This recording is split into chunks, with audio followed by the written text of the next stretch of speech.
Hey everyone, thank you for joining me. This is the first video, me coming back to making these common sense videos. I've just been too busy. I've also been kind of apprehensive. I've always been apprehensive, but I'll say the older I get and the more stuff that I do, have married, having children, I feel almost even more apprehensive to open my mouth. When I was younger, I felt more inclined to give advice or spread my opinion.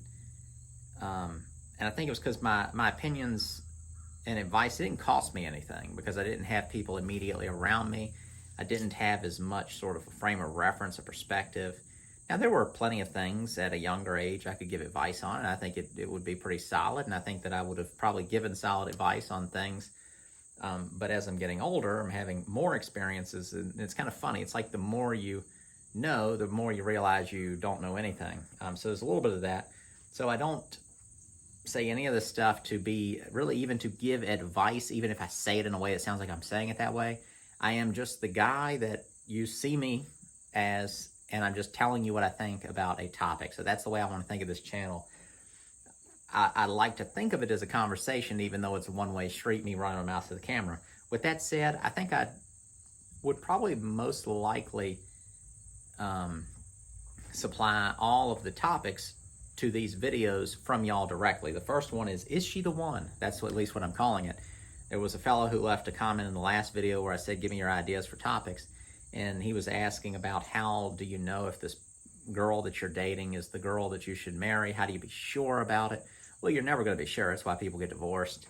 It's one of the reasons why people get divorced. Or that's a funny way of saying it. You could be sure that someone is the one you should marry, and then something occur that ends up in a divorce. And there's a lot of divorces out there, so I'm not going to shy away from the topic. I'd say probably half, or if not more than half the people, I don't know, get divorced, and then of the people who do stay married, you know, how many of them want to get divorced? So I would say the percentage of happy marriages is the minority, which is a shame, of course. And I don't say this at all as a way that you should think of it as like, well, if it doesn't go right, you can always get out of it. I think that you'd have probably a better marriage if you go into it with there's no coming out of this. Like conceptually, there's no such thing as divorce. Like if you think of it that way, I think that you'd be much better off. So I got a computer here in front of me with the notes on it that I'm going to try to stick to. But my goal for the channel is to try to, again, just talk about topics. I'm not trying to give you advice on it. I'm just going to tell you what has worked for me, what hasn't worked for me, and what I think is a result of those factors. And I'm going to start out trying to make these videos shorter, so they might be kind of general sounding and not really specific. And then we'll just kind of tighten up things going forward as I see the need of where my videos need to improve. I don't want to let everything kind of stop me from making them. That's what has happened in these. For example, me thinking about where am I going to film them? What's the audio going to be like? What's the video going to be like? Right now I'm squinting because it's bright behind me. You probably hear these bugs making this noise. Cars are going to go by. I can very easily just go, you know, I'm just not ready to do these videos yet. I'm not set up to do them, but I don't want to do that. So let's just go ahead, dive in. I'm going to try to keep these videos shorter. And then in long term, I may do things where I have like sort of set videos, like you make an hour-long video on a more complicated topic or multiple topics within one video. And then it would also give me that option to maybe pull out shorter snippets of them that are hyper-specific and post those as their own standalone videos, like you see people doing. Like they'll interview someone for 2 hours, then they'll have a specific video that says what so-and-so thinks on a topic, and it's a 4-minute long video, but it's just part of a longer video. So the first one was asked, the question, I think I already stated it, is she the one? And this on the topic of getting married and having children. Is it the right person? Is it the right time? So you're never going to know these answers outside of hindsight. That's what I think the first thing that I'll say. So I'm just going to kind of go through my notes. I'm going to say literally what my note is, and that's going to spark me talking. I haven't written this whole thing out. So responsibility is a great motivator. What I think about that is one thing I kind of think back to is one of the financial pieces of advice don't know if it was Dave Ramsey or somebody along those lines, or it might have been Robert Kiyosaki, one of these people. They recommend, or it might just be some general kind of rule, is that paying off your home's mortgage is a bad idea, because that motivation to make your mortgage payment makes you solve problems, get creative, and find a way to make more money. Versus if you pay it off, sort of the relaxed feeling that you get of being debt-free makes you not as ambitious. I think that that kind of a rule does apply financially in some way, but I would rather have the financial burden alleviated and then just be ambitious through kind of discipline and practices, and then just put your money towards something else. Like my mortgage on my house was $800 some, and about $850 or so. I mean, you got people, it's thousands.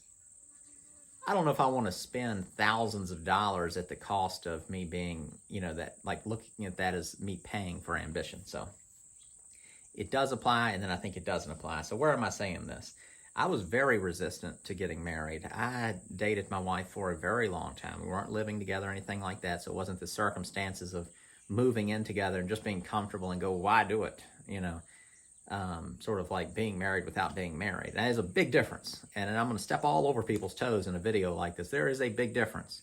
It is not the same thing to have your girlfriend that you've been living with for 10 years as being married to a woman. You are saying something very different to a woman by living with them and being married to them, making that decision, and both of you being mutually married to each other. And not looking at being married as simply some sort of a legal entity.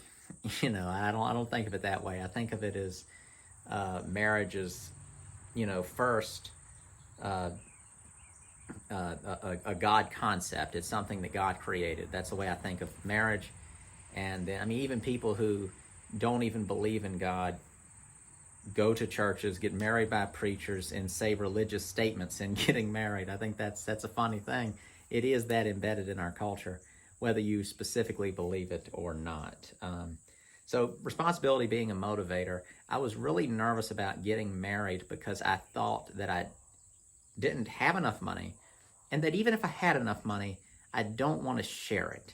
I don't want to have to consider this other person in my finances. So I just didn't feel like I was financially in the place to be married. So I started dating my wife. Well, I met my wife in college, second year in college. So I was like 19. No, I was probably 18 when I first kind of had an interaction with her. By the time I was 19, there was a mutual interest in each other and a lot of beating around the bush, and that got drawn out. And so, long story short, I knew my wife for almost 10 years before we actually ended up getting married, and we actively were boyfriend-girlfriend for five years, living in the same area, seeing each other all the time, all that. And so I did drag my feet. I admit it now, but it's in hindsight. I didn't know, when you look at people around you and you see some grown person and you think that, this is if you're not a disrespectful person, and you kind of like afford people some respect, is that you look at some older person and you think that they know something that you don't know. There's many times where they don't. They're just somewhere between grown children and just very average. Of course, there's people who are just really people who just really know what to do and say in a lot of situations, but a lot of people don't. So don't think just by getting older you're going to have some more clarity on all situations. Like I said earlier, I think you almost can become more unclear, in that the more you know, the more you realize that you don't know anything, and you just don't have that youthful confidence. And really, youthful confidence, I think, is a lot of times just your circumstances. You just got no skin in the game. You're just this person just kind of skipping through life, and I say skipping in a positive way. You're just smelling the roses and just forming opinions on everything, but you have very little skin in the game. I've had a lot of people tell me stuff, and then my response back to them, sarcastic or not, is you'd think differently if you had children. And this is sort of, I guess, libertarian mindset of you do you as long as it's not hurting anybody. Well, there's a lot of things that don't directly look like that, but you're influencing people. It might not be like you're going around slapping people in the face or something, but once you have children, you just realize how much influence is out there, even if it's not some straight line directly from someone doing something straight to your kids, harming them. It can be very indirect, but it gets there. So let me get back on the topic. Responsibility being a great motivator. Once I got married, so I'll try to be as upfront as I can. I think at the time my wife and I got married, I was making my videos. Things were starting to pick up. This would be more Homestead Craftsman channel, and I was starting to make some money from it, and but I was still only actually making about $8,000 to $10,000 a year. So I was buying these houses by like getting some stuff and then selling it and buying a house, and then doing just a handful of things to be able to afford to fix them up. So, buying a house for $5,000 and fixing it up for $3,000, you don't need much money. And that, not saying even that was that income, but that was, spread out over time. And so I was just kind of like, just going back and forth, make a little money, then work a lot on the house, make a little money, work a lot on the house. So I'll say this, she married me knowing that. It wasn't a secret. She knew I basically made no money, but she could see that I was going towards something. And in this case, I think it was because she had the frame of reference of her father had done a similar thing. He's a plumber that then spent his income on real estate properties, and then over time, the area that he was buying those properties in, values really rose. And so just built it up over time, but from a very kind of accessible source of money, income from being a plumber. But once I got married, so I kind of went into this like thinking, I was making like $8,000 to $10,000 a year. Like I wasn't going to get much worse. So like wasn't a good reason to get married. But that was one of the biggest things I was thinking if I was trying to identify it. I think it was just overall nervousness. I take stuff like this really serious, as you should, but we'll just overthink it to death. Once I got married, I instantly started making more money. And the reason is because I had to. I was like, well, I'm married now, we're jointly, we had bought a house, the house that I'm fixing up right now that we lived in, that I'm, will be renting. So I had to fix that house. I needed more money. So I just started getting more ambitious, more creative, and I made more money. But that was because I got married. Then I did the exact same thing. I kind of slow rolled us having children.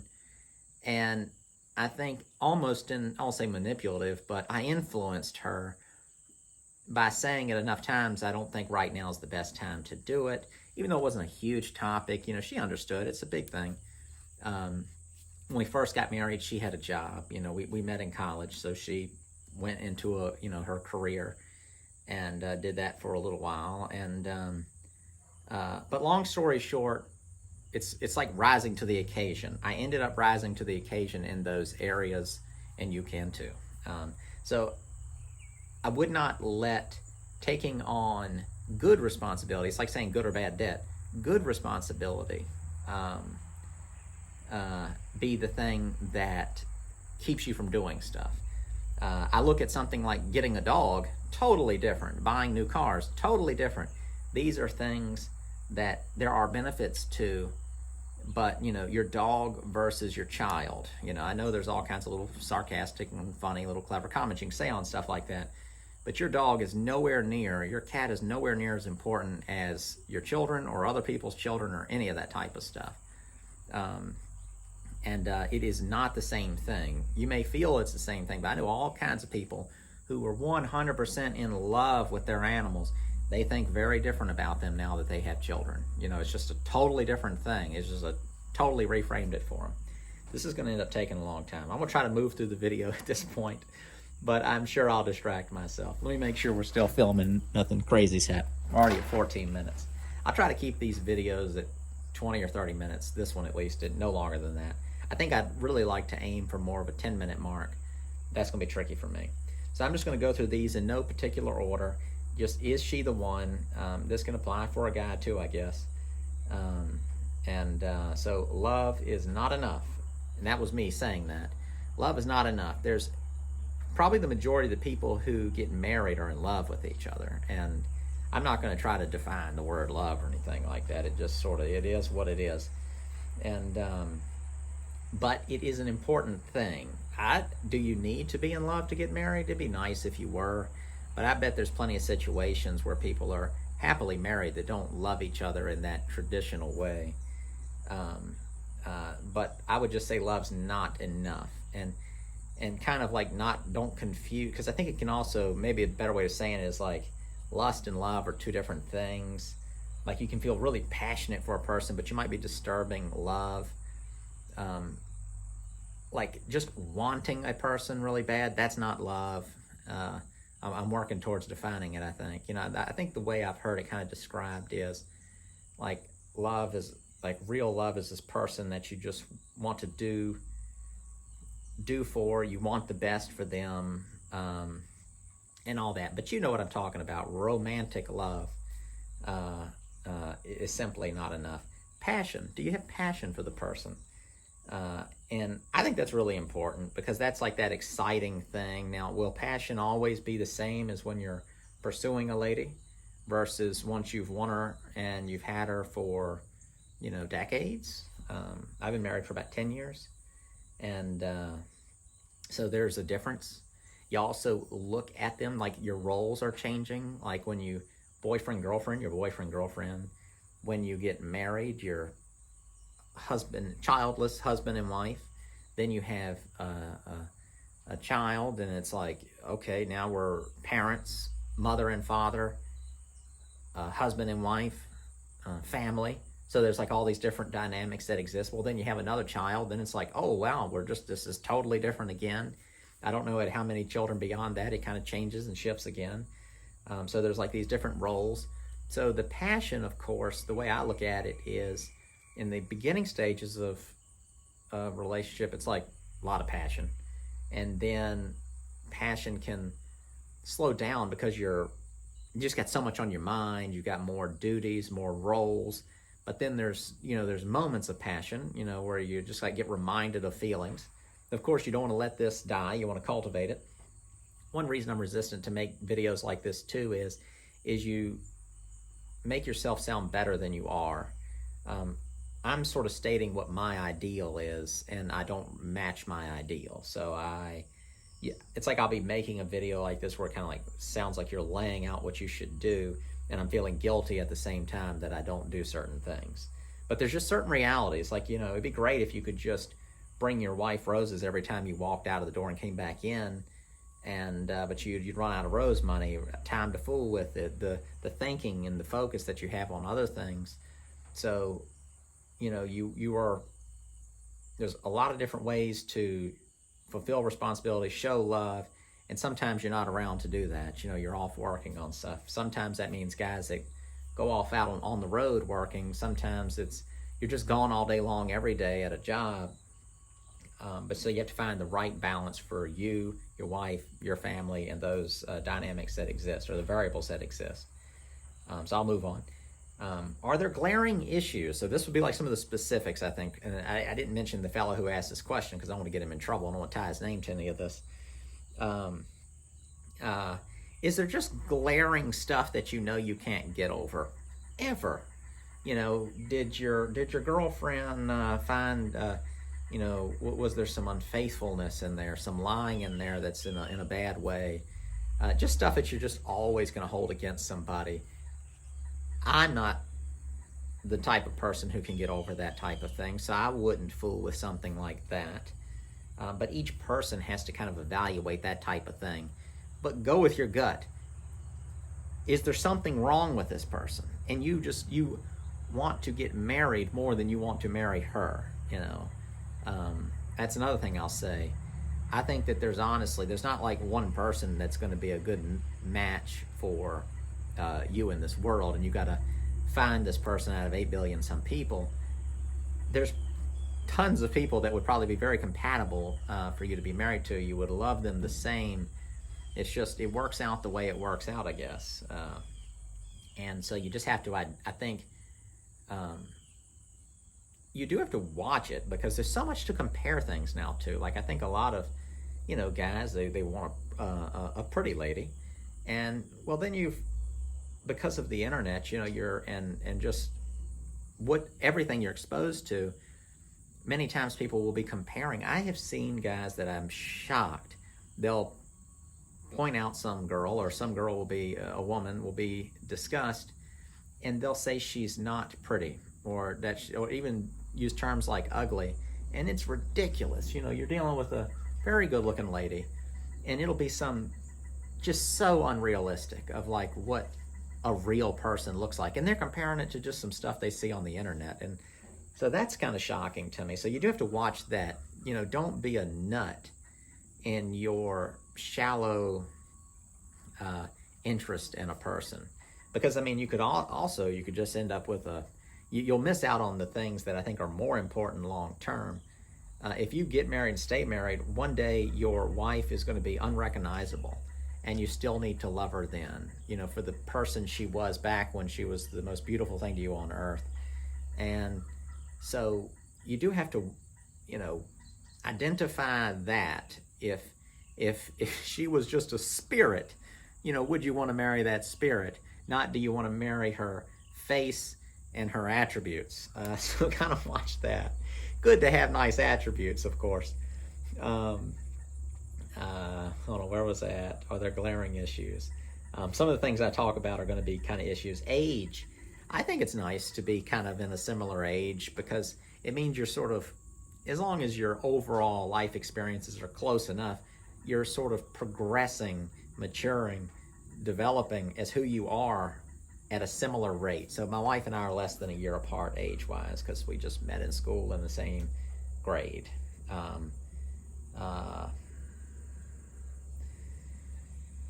don't know what the magic number is and being difference in age. I won't even get into any of that stuff about like girls looking at older guys, or whichever way you want to talk about it. I need to do an off-camera tinkle. Be back. If you're enjoying this video and would like to support the channel, consider doing so using my Patreon page. The link is in the description below. That's going to happen more than once. I drank way too much before this video started. It's probably good for me to have some interruptions, though. This is going to be more focused on the ladies. Is she motherly? Even if you don't totally intend on having children, that very well may happen. You may decide you want to. It could happen not intending to do it. But is she motherly? Look at the girl. Could you imagine her being the mother to your children? Do you want her to be the mother to your children? This is going to sound real crazy. If you ended up divorced, would you want to be divorced with this person?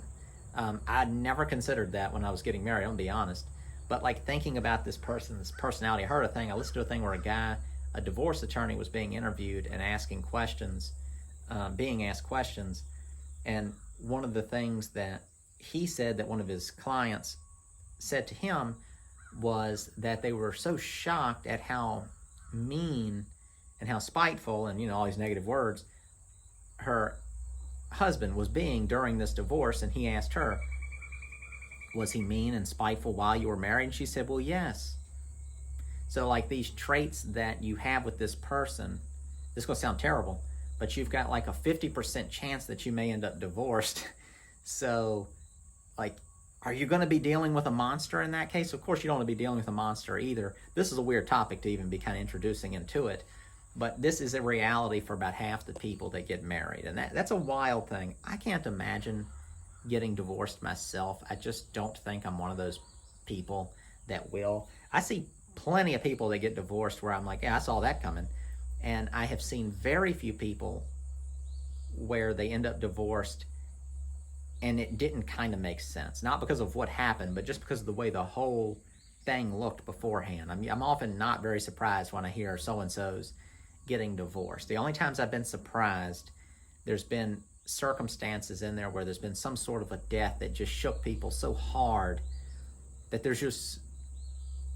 didn't give themselves long enough to get over it before making a decision, but it just or something happens as a result of that shaking that occurs that just messes up a good thing. But a lot of times these divorces look kind of predictable at the wedding. I've seen plenty of those. Not plenty, I have seen those. I don't want to overstate it. So yes, is she a motherly woman? Does she have those attributes? You don't need to see her with children to know. You'll just know in the way she treats you. Caring and all that, patience. Because that, you know, being married without children is one thing, but married with children, totally different thing. That's going to really apply the pressure. You know, being married without kids is so easy. Like, if as long as you don't marry just a nut, like, it's so easy compared to being married with kids. Like, all of a sudden you have this thing that can move and talk that is just constantly applying some sort of pressure, you know, to provide in some way. It can really stress a marriage, so it has to be strong enough. And all this stuff should be considered before you get married, you know, and talked about. That's what sort of a premarital counseling is about, is to like bring to people's attention, you know, the different things you would want to think about. Family culture. What is your family's culture, meaning your parents and, you know, that part of your family, versus your wife's family cultures? And what's that going to be like at a cookout, at family reunions, day to day? What is your culture and your wife's culture like, and how are y'all going to interact? How do you have, it would be like speaking to somebody, say somebody comes from some foreign country, they speak English, and then you have a conversation with them on a topic versus your neighbor. Like, there's just totally different understandings, like the you know, cultures kind of crashing together, that you can just assume, and there's just the commonality of just your neighbor, even though they can be very different because they're culturally very similar, but also versus someone who's not culturally similar. So that can be, I'd say, within my own marriage, that was some of the trickier times were as a result of that. Not like long-term things. My wife and I have fussed at each other. I don't know if we've ever been in a fight. Like what people would, none of this like yelling at each other stuff. There's nothing like that. Like, I have made her mad enough to have some the volume go up for sure. And we've had, you know, embarrassing moments. Like, if it was caught on camera and shown, you would just be going, oh man. I have said plenty of stuff that I wished I wouldn't have said, tons of it. I'm the harder one to fool with between the two. So if we were keeping score, I'm losing in terms of saying things I shouldn't say or being personal. Again, this goes back to, she's so naturally motherly. She's an excellent mother. Every once in a while, I'm gonna check to make sure the camera's still filming. I've talked before for like 20 minutes when it wasn't on. So, you know, what are your family cultures like? This can mean sort of in the political sense. This can mean in sort of the say you got a family, it's like just a very quiet family, they're not very emotional. Then you can have like another family that's just wide open, volume turned up. What's that going to be like? And where this matters too is like when you start considering children, like, well, the kids are going to be around like when somebody marries somebody that comes from just a total trash family, well, it's like, well, that's going to be your children's extended family. And do you want that? Do you want that risk? You might not want it, but is the risk worth it? And to me, I think thinking reasonably about getting married like this makes perfect sense. I think if everybody evaluated fully, they probably just wouldn't get married. But if you did a decent evaluation on all variables about getting married to this person, it would probably cut down on the divorce rate. I think a lot of divorces probably just come from people being selfish in general, though. Well, my door was rolling. It's just the wind blowing it a little bit. Is she interested in you? My wife will listen to me talk about some topic that I'm probably the only one that's interested in forever, and she'll just sit there and listen to it. Now, as we've been married longer, she will multitask more while I'm doing stuff, and sometimes I'll say, put that down and stare at me while I say this, just because I'm probably thinking too highly of what I'm saying, thinking, or something I want to do. But she has totally got that, and as selfish as it is, or self-serving as it is, that's something that's always felt good about her, is she's always interested in me. And then also, I think that, so that just makes me feel good on my end. But I think if she just didn't give a hoot, she wouldn't be interested. She probably wouldn't even extend the polite courtesy of pretending to listen. I mean, it just wouldn't exist. And this is an example of that passion. When we were in school, and I was in art school, and she was as well, but she was smarter than art school alone, so she double majored, did other stuff. And it's a lot of projects I'd be doing, like making a piece of furniture or something. She would just come watch me do stuff. She would just sit there and watch me do stuff. And of course, while I'm making something, I'm trying to imagine what is the best looking position I can do this in to impress her. So that sort of mutual back and forth is good. Now, all this was happening at age 19. If you're 30 getting married, this is a different thing. You're not gonna be thinking about this, it wouldn't be this young love. But my wife's and I's, it was kind of through all of it. It was, that young age, and then things kind of separated for a while, and then they came back together, I guess, when it was the right time. I wish we would have just gotten married early on. I would have, you don't know how things would have gone on, but I wish I would have just married her at 19, while we were still in school. I wish we would have just done it. But I didn't get married till almost 10 years later. So I've known my wife for about 20 years on a personal level, though, where I, knew her. And of course you want to be interested in her. Now that's going to be different for guys and girls. I think guys get a lot out of people kind of validating their interests and stuff. And I'm sure a woman does too. But I think a guy's probably just not going to naturally just do it as good for the woman as she can do it for him, giving him those pats on the back. It's just a totally different thing. Guys problem solvers, the classic, your wife tells you something she's mad about, and you're like, well, let me tell you how to fix it, little lady. Or you start problem solving it out. It's just not even interested in that, which still blows my mind. But it would be good if you're interested in her. For the guy, yes, if your wife's really interesting, what is, it's just a different thing. My wife is very dutiful in a lot of her actions. Her takes mothering very serious. I don't mean that in a way of she takes it really serious. I don't mean it like that. I just mean that she does it. She's not leaving anything on the table. She fulfills her motherly duty.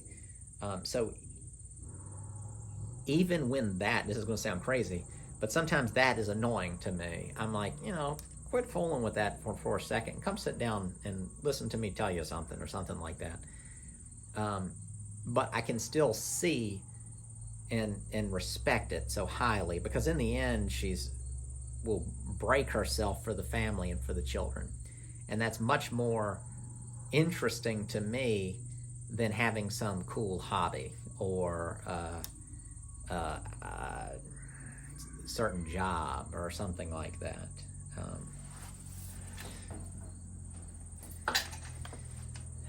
Let's see. Is she interested? Living together pre-marriage. I don't recommend it. And I will imply things without saying things, and you adults will have to interpret. Marriage, both ways, it comes at a cost. Why pay the price if you don't have to? If you're already getting something, it would. And even if, say, somebody decided they were going to give you a free phone for 5 years, when that 5 years comes up and you start having to pay for that phone, you're going to be mad about it. You're not going to be going, wow, I had it free for 5 years. So in reality, if you think about the amount I'm paying now divided out over those 60 months, I'm really only paying X amount of money. Like, you're not thinking about that. People are just going to, it's like you had something and then now there's like this additional thing. Well, I have to do it. So I think that people that live together pre-marriage will be less likely, less motivated to be get married, and maybe not value the benefits of all of a sudden you're just together like this, and you're just what you're doing is you're out of not being able to delay various forms of gratification. You are, it's like you're taking the reward, the best rewards out of marriage, and living with somebody and all that stuff. That's easy. You can just do it. You know what I mean? There's not a lot of skin in the game. You can move out. Even if you're both on the lease. You know what I mean? It's this big deal. So my suggestion is don't live together before you are married. Just make sure you get to know the person good enough and talk through things enough to where that once you're in proximity on that level, you've just already worked out the things that you think living together will be a benefit to. Having these notes helps me so much. I know I'm talking a lot, but if I didn't have this, there's no telling what I'd be saying right now. I also think that living together usually means one of you's moving into the other place. Like with my wife and I lived in separate places, and then purchased the house before we got married, and I fixed it up. I tried to get it done before our actual wedding, but I missed it by about a month or two. But it was cool because my wife lived in an apartment, and I had never lived in an apartment before. And so I thought it was kind of fun to live in town in an apartment. It's like you can just use everything as much as you want, and it's all included.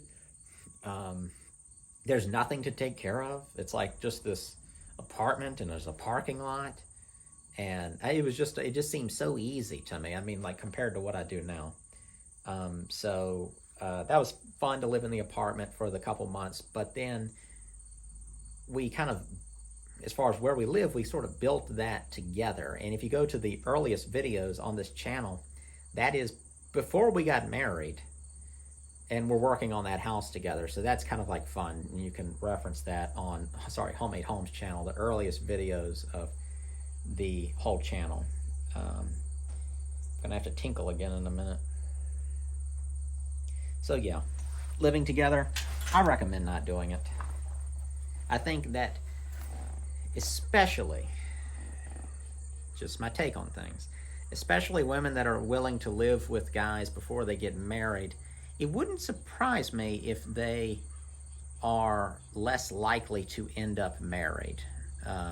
Because at some point, I think what'll happen is some woman that is alluring to that man that she's not married to, that would not get married before marriage, will draw him away. I think that that's probably, now I'm totally speaking out of just guessing here, but I don't think it's to anyone's benefit. I think it's probably certainly not to the woman's benefit to do that type of thing.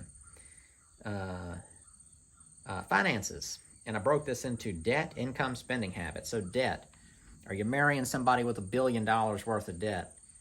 I think that the debt exists. That's something to overcome. But then there's also, how did this debt even occur? What decisions were made? So you got to think about that. Income. Are you marrying somebody who has a record of just not being able to kind of have an income? So I look at this both ways. Like, it's raining now. If it starts pouring, it's going to get loud in here in this metal building. But like if a lady is marrying a man and she intends on being a mother and wants to stay at home with the children, but the guy makes, $20,000 a year, it's going to be tricky unless he steps it up. But if you're the man and you're, making a normal amount of money and you want the reverse of what I just said, it doesn't really matter how much your wife makes. You know what I'm saying? So that's the way I thought about it. But when we got married, my wife made more than I did, a lot more. Because again, I was making like 8 or 10, so a lot more doesn't even have to be. She made multiple times what I was making. But we had no debt before we even got married. With the way the house went, and the way our schooling went, and it was just there was no debt in it. And let's see. So debt, income. But I guess just think about like what's your income track, like that will make a difference. What's your lifestyle? Are you going to be going up or down depending on what you do? Spending habits. Is the person you're about to marry going to spend all your money? And when I say that, I don't, or spend all the money. I'll add that to this. The way the money stuff works within my me being married is it's just our money. I'm the one that is making the income, but it's our money. She could spend at any given point, she could just withdraw it and leave. And again, all these risks are almost like promises to each other. I don't even think of it as a risk, to be clear. It's not some sort of test like dangling, a bunch of money in front of her and see what she does. It's just this mutual thing that developed, but it developed from these common understandings and me going, you know what, this is a girl, her dad's a plumber. She saw him, working hard and spending his money. And yeah, their personal household income wasn't probably that much, but he was taking all this money he was making and spending it on something that's going to make plenty of money down the road. And so she can wrap her head around that, but it's probably not even consciously doing it. And that's what I mean by that culture too. What's the financial culture of a family? Some people, if they get 99 cents, they're buying a bag of Doritos. Another person can have, $99,000 and they're just totally focused on using that money for some long-term thing that they won't even see benefits from in who knows how long. So kind of evaluating that about that person, and then that's when I think their family starts to come in. So a lot of these things that I'm mentioning are sort of, you have to kind of consider them individually and then consider them, in cahoots with each other. Long-term goals. We'll do that one after I visit the grass. Make sure long-term goals was the right one. Yes. You want to make sure that you're both sort of path, destination, what you're aiming at is at least in the same direction. You can imagine a big crowd of people going to a bunch of different stores within a mall and they have to be all bumping shoulders. You don't want that. You would like it to be sort of walking hand in hand, towards a mutual goal. I'm going to tie something in this in a second that some of you will like and some of you won't. But so this is something I think from just knowing the person, seeing what they're doing, what they've done in the past, and what you both talk about together, as far as like, well, what are your goals? What are your goals? And then like, well, do these align? And how can are they the same? Are they parallel? Cause sometimes, it's like the same path, you get two different goals. But just something to consider. That one's kind of pretty obvious. But sometimes, all right, so that would be if the goals are productive. But sometimes people's goals, you'll go, oh, wow, you want to go this way. Like some people, like you say you live in one of the East Coast states and you're like, well, I want to live in California. I want to be able to see the ocean. I want one of them pools that looks like it just disappears. And then you just go, I'm not going to do that. Like, you might just be like, wow, this isn't going to help things out. This is going to be a lot of resistance. Even if I can convince this person to marry me, I'm setting us both up for disappointment. I'm gonna fail myself in providing this, whatever it is. Like you can imagine, like you just need to make sure that it's not going to cause friction in the short or long term. Now, my next thing, I'll get religious on you for a second. This is one of my favorite concepts that my preacher had told me one time, and I was talking to him about being married as a Christian and just navigating. Sorry, I would do a whole like hour long sermon to you if I get into this too far, so I'm trying to abbreviate it. But long term short, it's a pyramid. So you think of a pyramid, basically a triangle, God at the top and the husband and wife on either side. That in life, if you both aim towards God, you naturally come closer together. If you both individually aim at your own goals, well, you might be going like this. But if God's at the top, the man and the woman are both striving towards God, you're both focused on something that's got nothing to do with each other. It's non-selfish, self-serving. You're both moving in that direction, and then you're just naturally coming together. And I want to say, even from some sort of kind of cultural Christian way, even if you were like, okay, we're going to do this just for the utility of it, you're going to be better off. Now, if you believe it, whole different thing. I think it just makes you, sometimes people like get Christianity wrong, like what it is. They're like, well, if you just try really hard and you're a good person, then you go to heaven. And then they're like, they're just like conceptually, just this metaphorical heaven. I probably even like think about it on a serious note, but that's not what being Christian is. And I won't make this video about that right now. But so I really personally like that. God, husband and wife, you both are aiming at this thing that's totally non-selfish. And then you're just naturally going to grow closer together, I think it is. You're going to grow closer together, and with just a totally different understanding. This all sounds so vague, me saying it. It's going to be, I think, a struggle. Because for me, Christianity is not some people, I think, that dislike it will say something like it's just some sort of easy way out of like, oh, go sin one day and ask for forgiveness the next day. It's like, well, they're getting that just really wrong. So it's not even a good point for them to make if that's an argument that they want to try to make. But for me, it's a struggle for many different reasons. Partly it's my curiosity makes me ask so many questions about it, and then all these questions can create doubt, and then it just seems like something occurs that overcomes that doubt, and so you're kind of just strengthening it over time. So that's kind of vague sounding, but stew on that a little bit if that's the type of thing that speaks to you. What are you both like at your worst together? When you're together and you're both at your worst, what are things like? How do the arguments go? How does the resolution go? Is there any benefit in it in the end? Like if you have a wife that, different people I've talked to that have issues, marriage issues, and then a thing pops up. When they overcome it, it just ends up setting some sort of another limit in their marriage versus, I don't want to say see everything as an opportunity. That sounds corny, and how do you apply it? But when you overcome it, did it strengthen something? Did you both come to some understanding? Did one of you correct some sort of faulty thinking? So yes, how do you handle it? Do you explode, or do you come at it somewhat calmly? What is the thing that happens to resolve it, and how does it kind of stick long term?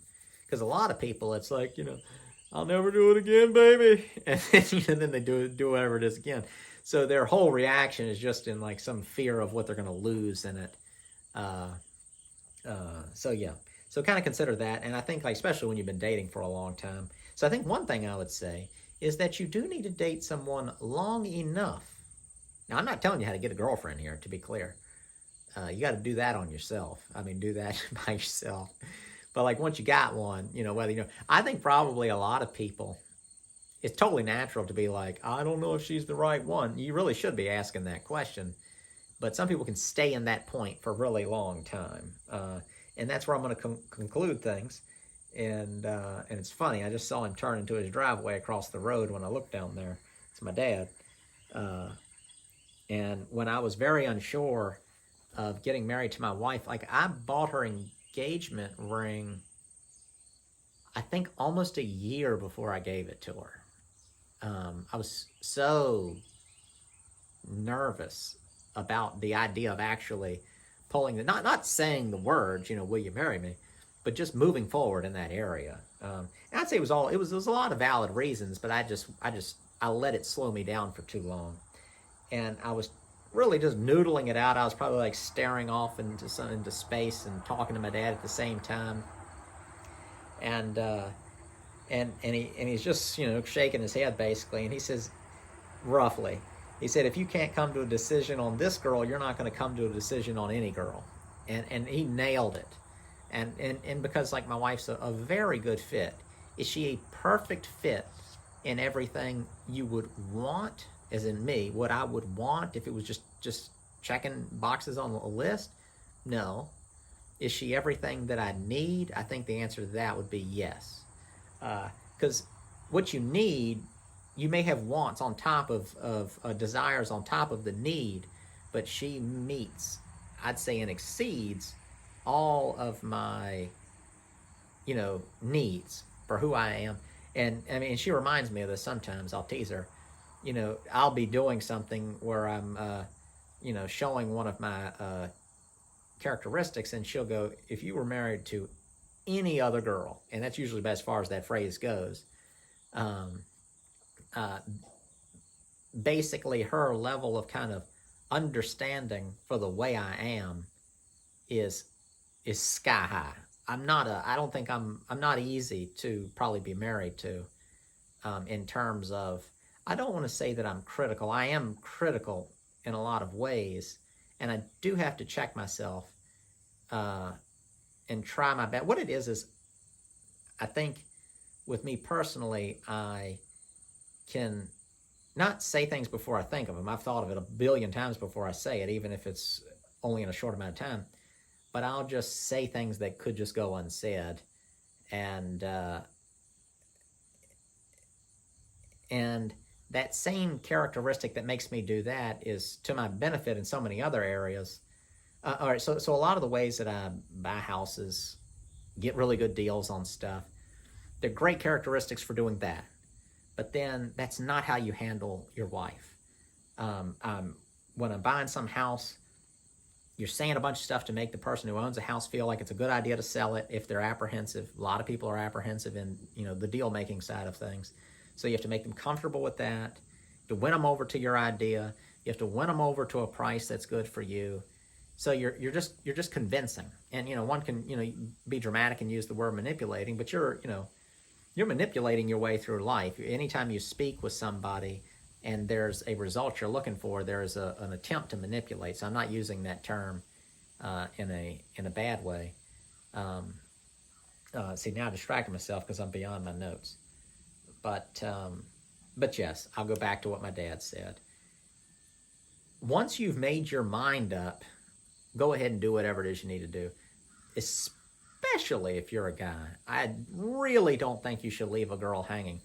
In these times where the age girls are getting married is being pushed out there because they're, doing everything before they get married. What I mean by that was specifically, that can be confusing sounding. They're going to school, they're getting multiple majors, they're starting careers, they're doing all this stuff before they even get married. And then if they intend to have children, I don't think it's making it any easier for pushing that out towards 30 years old. There's this stuff can happen. I won't get into the medical side of it, but, I think it just, a girl's got a clock on her that is a lot shorter than a guy. So a guy should not, string a girl along. I don't think I was ever stringing my wife along. I was just being slow to the marriage commitment of it. I probably would have lived separate and dated her for the rest of my life if somebody would have talked me into it. But yeah, I say that, but I mean, I without a doubt, I wished we would have gotten married sooner. But I know that if I did that, I wouldn't have the kids that I have now. So I'm pleased with what I've done. I'm pleased with where things are at. And in some sort of inspirational closing, I know that everything that I've done has now, a lot of it's stuff that I wanted before I ever got married or could even consider getting married. But being married, having my wife, having my kids is what actually motivated me to actually do it. It went from a theory to having a much stronger reason than it would be cool if. It's like, I want this for us. And so now I think of everything long term. When I buy a house, I think of of it as my kids' houses. I think of it as their future income. I have a benefit from it in the temporary, but the benefit for them will be so much more. Of course, I want them to appreciate it and to kind of work for it and achieve their own stuff. But I want it to be, for my family, I want there to be generational wealth, literal wealth, financially, and then, but also sort of a cultural wealth as far as what we create as a family. And this is how I'll end it. One of the things I've been talking to my wife about lately is sort of coming up with sort of a family charter. We've just kind of come to this point where kids are starting school. They're just busy. I'm trying to pick business things back up. And I just noticed, I was like, wow, you could just live your life for other people and just miss out on so much. So that's brought me to this point where I want to do like a family charter of sorts, and kind of come up with sort of basically a written thing, rules, limits, things we want to strive for, goals, but this more organized thing that we go, this is how we're going to live our life, and we're working towards whatever it is. And we've sort of started doing it. I've thought about it a lot. Then I broached the topic to her. She was interested. We talked about it, and that's as far as we've gotten so far. So I want to work towards that. So let me know what you think about this video. Is she the one, or is he the one? You can ask specific questions about this. Give me ideas for the next videos. If you enjoyed the video, check out my Patreon link. That'll be in the description below, along with any other pertinent links or things you should know. I think that's it. Check out my other channels, Homemade Home, The Homestead Craftsman. And again, this is Common Sense. Thank you all for watching. See you next time.